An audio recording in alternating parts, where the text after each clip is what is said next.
Les 12 prochains jours seront sous les signes du ralliement et de la sensibilisation contre la violence faite aux femmes dans la MRC d'Abitibi.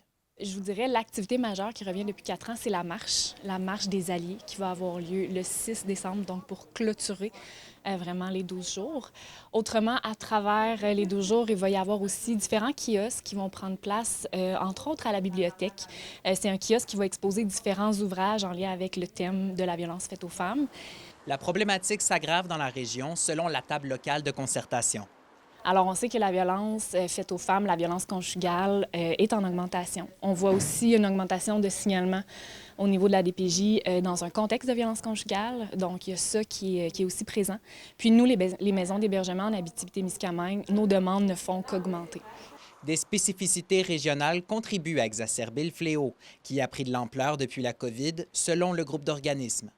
Et on est une région éloignée, donc on a aussi des milieux plus ruraux qui fait que les victimes sont isolées. Donc peut-être que c'est plus difficile pour elles d'obtenir les services également. Le regroupement reconnaît que la région n'a pas les ressources équivalentes à celles des grands centres, mais des services sont établis et d'autres sont en développement, assure la table de concertation. De la construction de maisons de deuxième étape, par exemple. On sait qu'à Rouyn-Noranda, il va y en avoir une. Et la maison de la Sarre aussi, là, qui est la maison d'hébergement officiellement, qui risque de pouvoir là, accueillir beaucoup plus de femmes. Jusqu'au 6 décembre, le regroupement des femmes de l'Abitibi-Témiscamingue invite la population à visiter son profil Facebook pour connaître les activités offertes dans les différentes municipalités de la région. Félix Blaquière, RNC Nouvelles, Amos.